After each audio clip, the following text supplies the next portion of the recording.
우리가 지난 시간에도 나다나엘이 등장하는 이 본문을 좀 살폈는데, 나다나엘은 다른 이름으로는 바돌로메였지요. 둘은 같은 사람이었습니다. 그래서 나다나엘도 12 제자 중에 한 사람이었고, 그가 이제 부름을 받는 이 장면입니다. 우선 그에게 있어서 편견과 선입견이 있었다라는 이야기를 함께 생각해 보았었지요. 우리는 편견, 선입견 하면 그 단어 자체가 워낙 부정적인 어감을 가지고 있어서 이것은 좋지 않은 거야 라는 것을 누구나 알고 있지만, 문제는 뭐냐 하면 어떤 사람도, 어떤 인간도 편견과 선입견에서 자유로울 수 있는 사람은 없다 였지요. 우리의 경험, 지식, 지혜라는 것은 인간에게는 한계가 있어서 늘 우리는 좁은 시야 또는 잘못된 판단에서 자유로울 수 없는 것이 우리 인간이었습니다. 그리고 이 편견, 선입견이라는 것이 정말 무서운 이유는 어떤 사람이 가진 내 생각, 내 관점, 내 판단, 이것 자체가 편견이고 선입견이구나 하는 것을 스스로는 절대 발견할 수 없다라는 면이 이것이 무서운 점이었지요. 어떤 생각을 하고 나면 이것이 나중에 시간이 지나거나 아니면 제3자의 입장에서 이것을 봐야 그것이 편견이고 잘못된 것이구나 라는 것을 알 수 있지, 나 자신은 그 순간에는 그것을 볼 수 없다라는 것이 무서운 점이었습니다.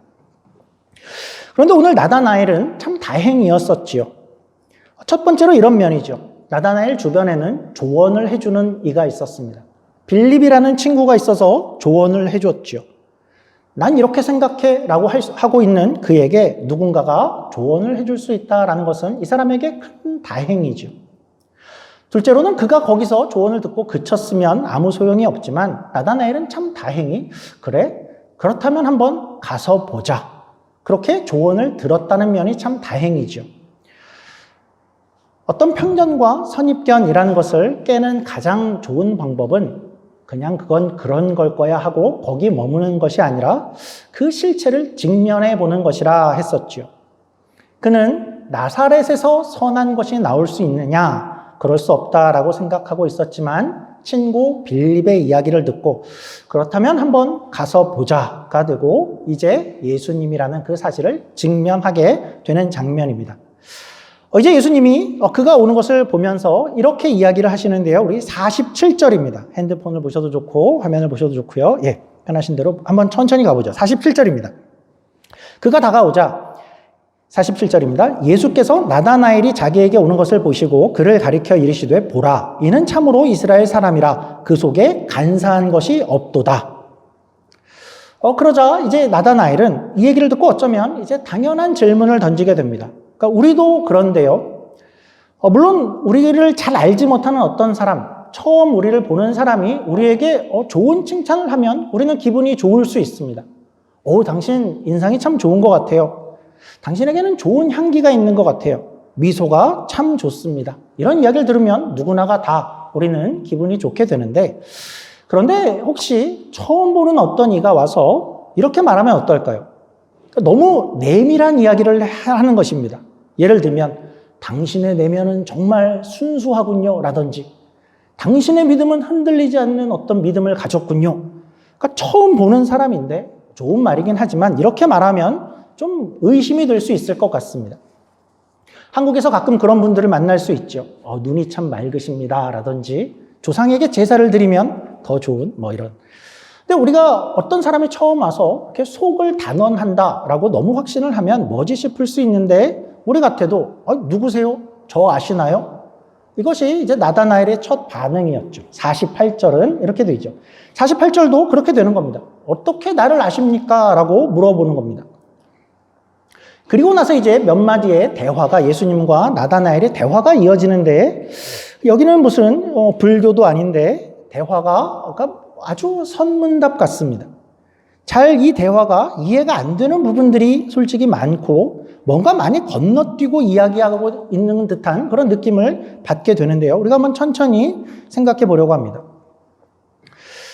나다나엘이 나 아세요? 그러면서 어떻게 내 속에 대해서 이야기를 합니까? 라고 이야기를 하자 예수님은 그 말에 내가 어떻게 해서 이렇게 알게 되었어 라고 이야기를 하는 것이 아니고 이렇게 말씀하시죠. 48절 이어서인데요. 이렇게 말씀하십니다. 예수께서 대답하여 이르시되 빌립이 너를 부르기 전에 내가 무화과 나무 아래에 있을 때에 보았노라. 이건 뭐죠? 대답이 왜 이렇죠? 그리고 그러자 49절에 이 이야기를 듣자 나다나엘은 거기에 아니 당신은 정말 하나님의 아들이시오 이스라엘의 임금입니다. 그렇게 고백하더라. 이게 뭔가요? 이 대화가 좀 이해가 되시나요? 여기가 지금 무슨 일이 일어난 걸까요? 무화과 나무 아래 있을 때 보았어. 당신은 하나님의 아들이시군요. 무슨 선문답 같죠? 우리가 정확히 이 내용을 모두 알 수는 없지만 좀 이해할 만한 단서들을 좀 가질 수 있는데요.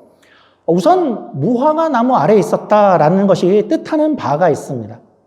그러니까 네가 무화과 나무 아래에 있는 걸 봤어라는 것은 단지 어떤 장소나 내가 우연히 널 그때 봤잖아 하는 이야기와는 조금 다릅니다. 야, 네가 어제 그랜빌 16가에 서 있는 거 내가 봤잖아. 너 어제 스시집에서 우동 먹고 있는 거 내가 봤어. 그러니까 단지 이런 것은 아니고 만약에 이런 답이었다고 한다면 우연히 본 내용을 이야기하는 것이었다면 이 답이 내가 어떻게 너 속이 어떤지까지 알고 있어에 대한 답으로 간사함이 없고 참 이스라엘이구나 이 답으로는 이 자체가 대답이 되기는 어렵겠죠. 우리가 어디에 있다라는 것이 아주 직접적으로 표현되지는 않지만 그 어떤 사회 배경 속에서 그 사회 배경 속에서는 어떤 장소에 있다라는 것이 뭘 하고 있었다라는 것을 알려주는 경우들이 있습니다. 그러니까 예를 들면 목사님 금요일 낮에 뭐 하셨어요? 그러면 저는 랑가라 컬리지에 있었습니다 라고 이야기를 하죠.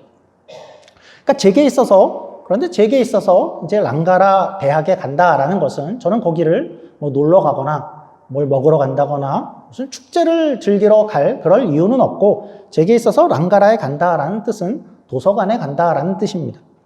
거기는 에어컨도 있고 와이파이도 있고 커피도 있고 설교 준비하고 책을 읽고 묵상하기가 너무 좋은 곳입니다. 저한테는. 그래서 저에게는 랑가라에 갔어 하는 것은 설교 준비를 하셨군요 하는 뜻이 되죠. 한국에 있을 때에 만약에 누가 나 어제 밤에 삼각산에 갔다 왔잖아. 그러면 이건 무슨 뜻일까요?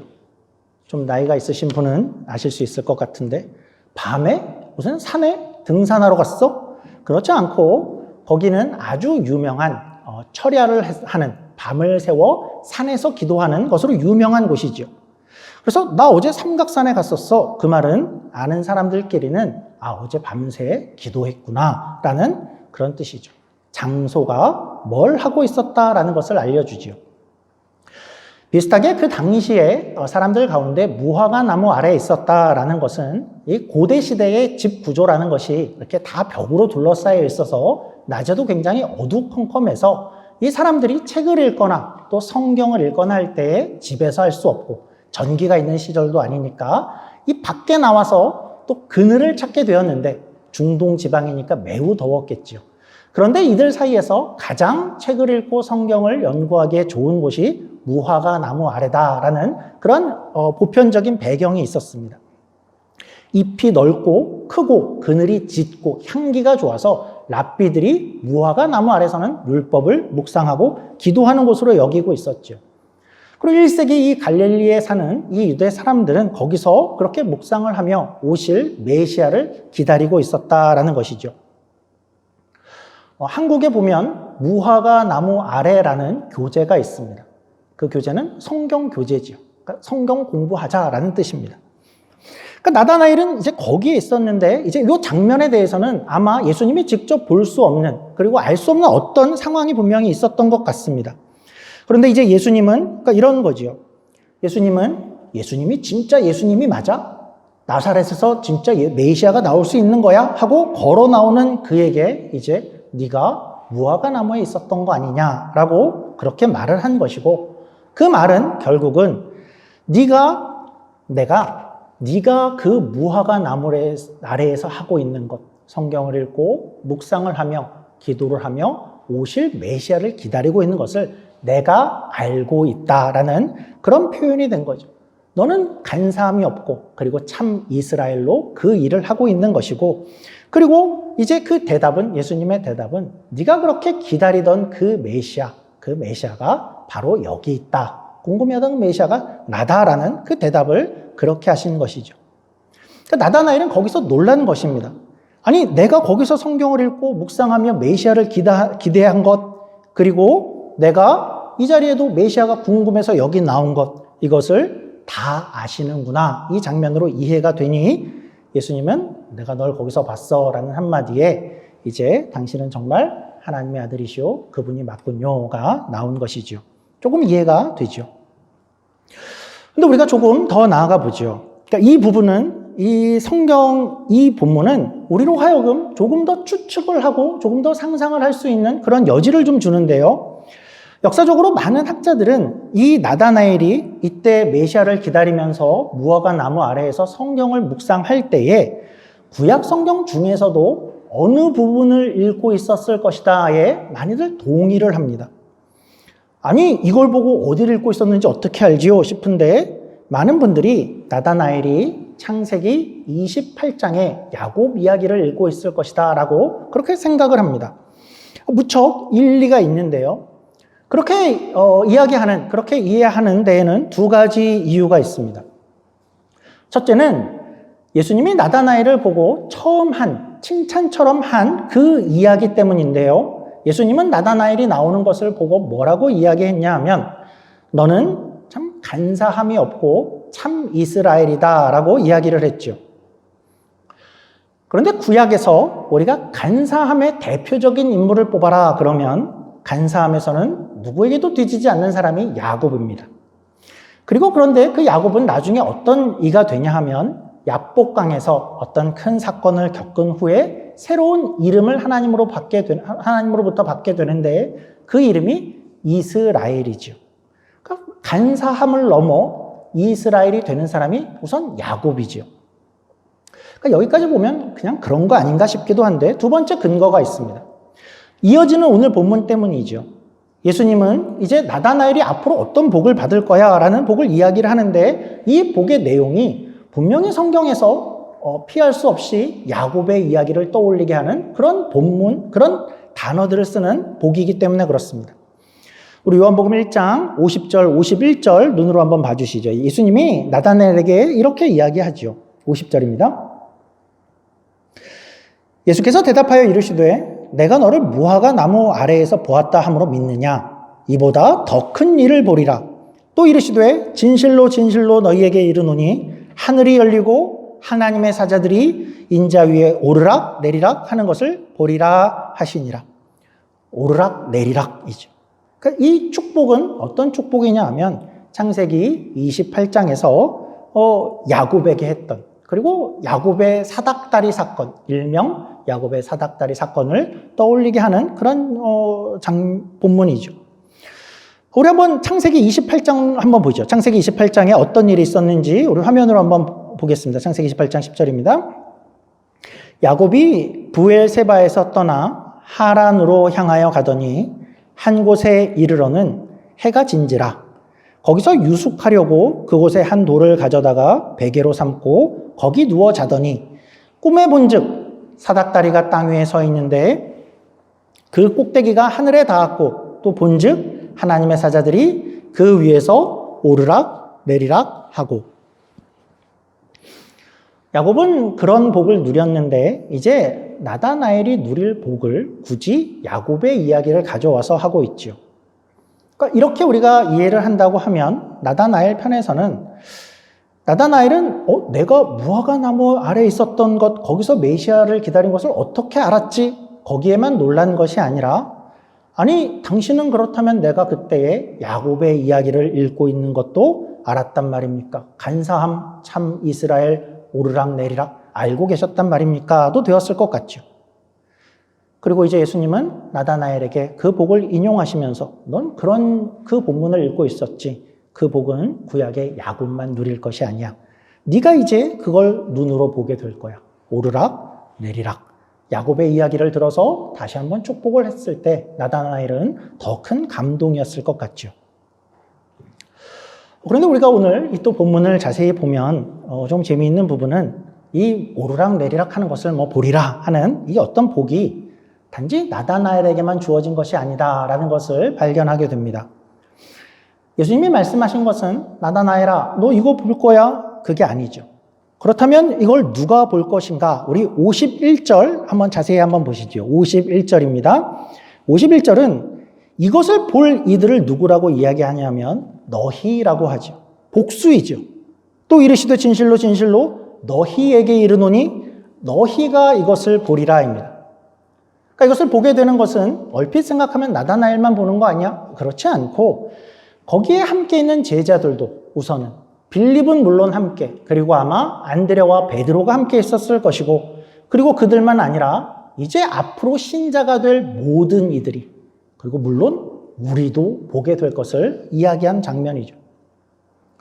그러면 우리가 이 복은 어떤 복인지 하는 것을 조금 더 생각을 해볼 필요가 있겠죠. 남들이 받는 복이면 모르겠는데 우리도 누리는 복이라고 하니까 우리가 한번 야곱의 이야기로 돌아가서 이것이 상징하는 것이 어떤 복인가 하는 것을 조금 더 생각해 보면 좋겠습니다. 창세기 야곱의 이야기로 좀 돌아가 보죠. 마침 우리가 수요일 저녁에 요즘 야곱을 공부하고 있는데요. 야곱은 이삭의 아들이죠. 그리고 이삭은 아브라함의 아들입니다. 아브라함의 아들이 이삭이고 이삭의 아들은 쌍둥이였는데 에서와 야곱입니다. 에서와 야곱은 굉장히 다른 사람들이었죠. 에서는 사냥꾼의 굉장히 남성적인 그런 이미지였고 야곱은 집에 있는 것을 좋아했더라 라고 표현되는 집돌이였습니다. 야곱은 굉장히 그런데 약삭발랐죠. 남을 속이고 계략을 피우는 데에는 거의 천재였습니다. 어려서는 팥죽 한 그릇으로 장자권을 따내더니 또 이제 얼마 전에는 나이 많은 눈이 어두워진 아버지를 속이고 형을 속여서 축복을 빼앗는 그 만행을 저지르게 되었습니다. 형을 속이고 형은 털이 많았는데 털을 붙이고 들어가고 옷을 갈아입고 들어가고 목소리도 변장하죠. 아버지, 제가 에서입니다. 이렇게 변장을 하고 가서 다 속여내서 축복을 받아낸 사람이 야곱이었죠. 거기에 에서는 화가 머리끝까지 났죠. 에서는 야곱을 죽여버리겠다. 그러니까 아버지와 어머니 앞에서도 동생을 죽여버릴 겁니다. 라고 그렇게 화가 났습니다. 야곱은 아마 이때 평생 처음으로 집을 멀리 떠나게 됩니다. 너무나 급하게 떠나느라고 지팡이 하나만 들고 떠나죠. 아마도 집돌이였던 그에게는 아마도 첫 긴 여정이었을 것입니다. 이렇게 떠난 여정이 만약에 에서가 이렇게 떠났다면 우리는 별 걱정할 것이 없었을 것입니다. 에서는 사냥꾼으로서 늘 창과 무기를 들고 다니고 야, 동물들 잡으러 가자 그러면서 산을 뒤지는 그런 사람이 에서였고 야곱은 그렇지 않았고 야곱은 부엌에서 늘 부엌칼을 들고 엄마를 돕고 또 마당에 꽃을 심는 그런 종류의 사람이 야곱이었죠. 야곱은 이제 큰 두려움 속에서 급히 홀로 떠나서는 베델이라는 곳에 도착을 합니다. 거기는 도시였죠.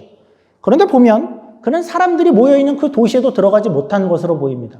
왜냐하면 거기 있다가는 형이 쫓아와서 나를 발견할 수 있을 것 같으니까 거기도 못 들어가고 광야에서 잠을 청하죠. 돌베개라고 했죠. 가방이라도 있었으면 그걸 뱄을 텐데 정말 아무것도 가져나온 게 없는 것 같죠. 거부였고 부자였던 이삭의 품 안에서만 살았던 야곱이 이제 외톨이가 된 겁니다. 그런데 이제 이런 상황, 아무도 없는 광야에서 홀로 밤을 맞는 이 상황 가운데 처절하고 무너지고 고된 이 상황에서 거기서 이제 하나님이 야곱에게 나타나신 것이죠.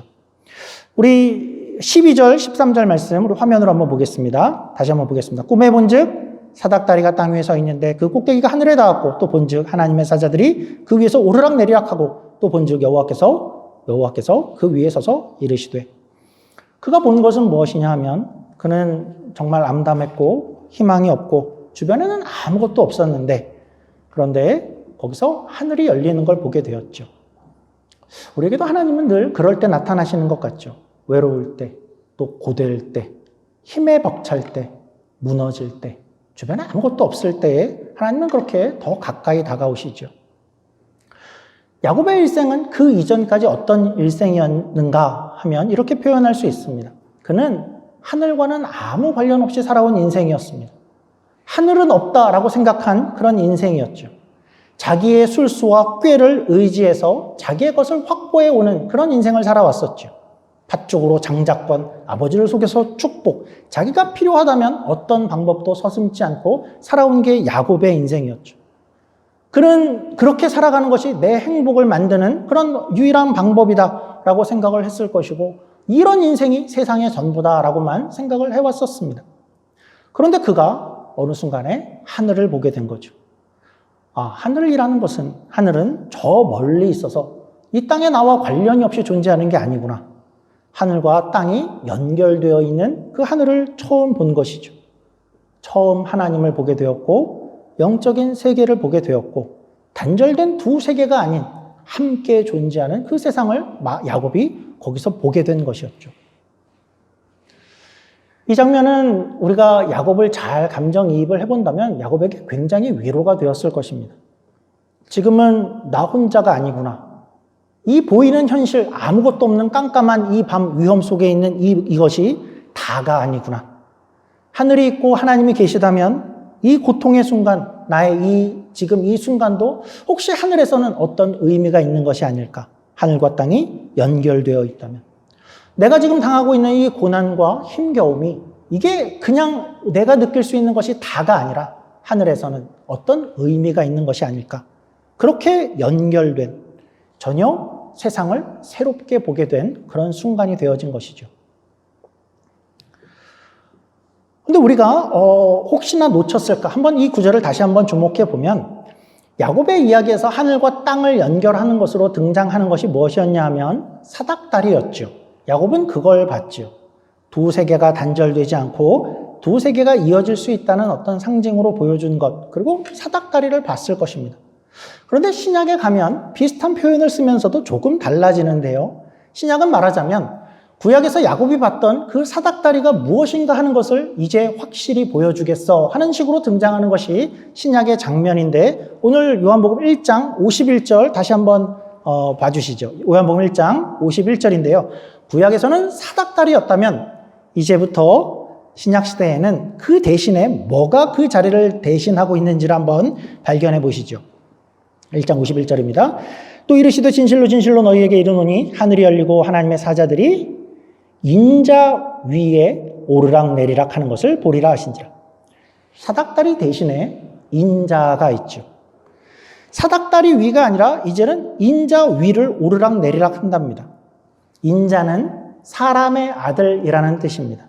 그리고 성경에서는 예수님을 뜻하는 단어입니다. 구약에서는 사닥다리가 있어서 하늘과 땅이 이렇게 연결될 수 있었어라면 이제 그 사닥다리가 상징하는 것이 무엇인지를 확실히 보여줄게 하면서 그것을 보여주는 것이 바로 예수님이고, 예수님 때문에 하늘과 땅이 연결되는 거야 라는 그런 메시지를 주시는 거죠.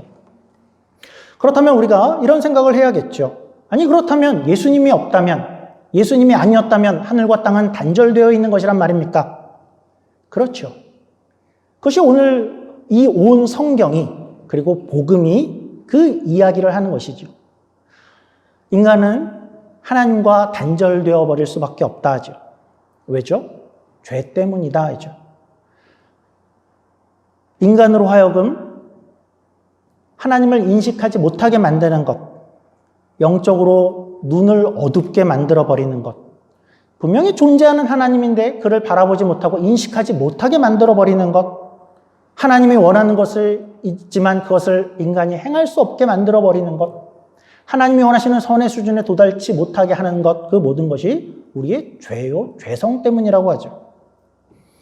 우리는 죄성을 가지고 있어서 우리의 본성은 늘 어떻게 해요? 늘 땅만 바라보고 살게 만든다라는 것이죠.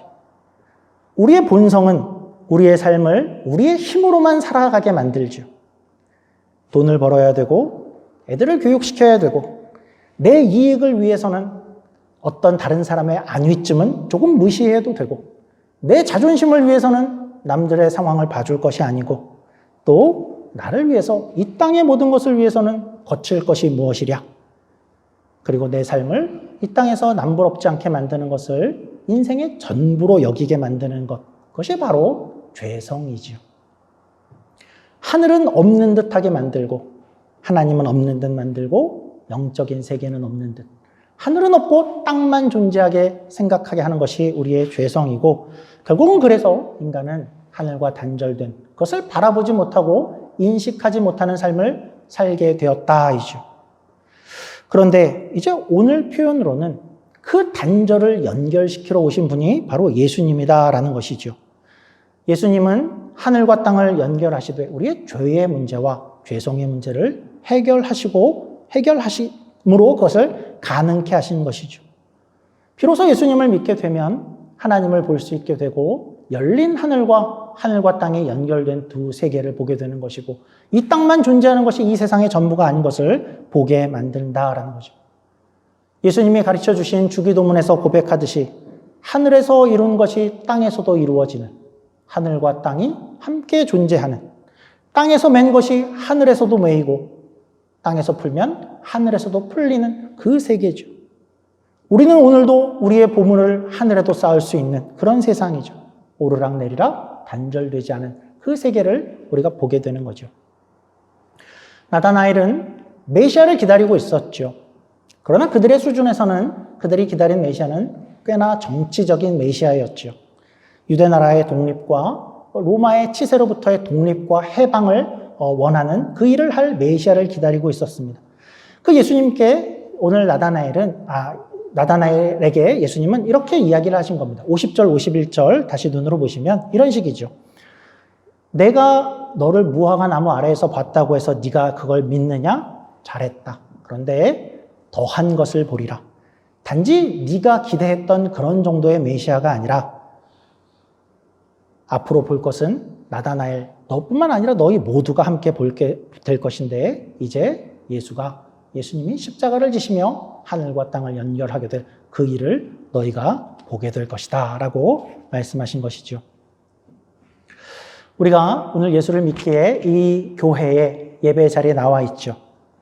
그런데 우리가 예수를 믿으면서도 우리의 삶을 마치 이 땅이 전부인 듯이 오직 이 땅만이 전부인 듯이 살아간다면 예수님은 마음이 꽤 서운하실 것입니다. 내가 그렇다면 괜히 죽었단 말이냐? 혹시 그렇게 말씀하시지 않을까요? 교회를 나가시면 우리가 한번 상징적이지만 하늘을 한번 바라보면 좋을 것 같습니다. 우리가 옆으로 보는 이 인생과 이 땅의 세상이 전부가 아니며 하늘이 있고 하나님이 계시며 우리가 그 세상을 함께 살아가고 있다는 것을 기억하며 한 주와 여러분의 인생을 살아가시는 저와 여러분이 되기를 주님의 이름으로 축원합니다. 기도하겠습니다. 하나님 아버지 감사합니다. 우리로 하여금 예수님을 알게 하시고 예수님을 믿게 하시고 또 이 신앙의 자리 교회로 불러주셨는데 하나님 우리가 살아가는 우리의 일상이 그저 땅만 바라보고 살아가는 그런 인생이 되지 않게 하여 주시옵소서. 우리가 누릴 수 있는 큰 복으로 하늘이 열리고 하늘과 땅이 함께 존재하는 이 세상을 주님께서 보게 하셨는데 우리가 눈을 감고 하늘을 바라보지 않는 것이 아니라 오늘도 나아가서 하늘을 바라보며 하나님을 인식하며 하나님을 더욱더 높이 생각하는 그러한 마음으로 함께 이 세상을 살아갈 수 있는 우리 모두가 되게 하여 주시옵소서. 감사하며 예수님 이름으로 기도드립니다. 아멘.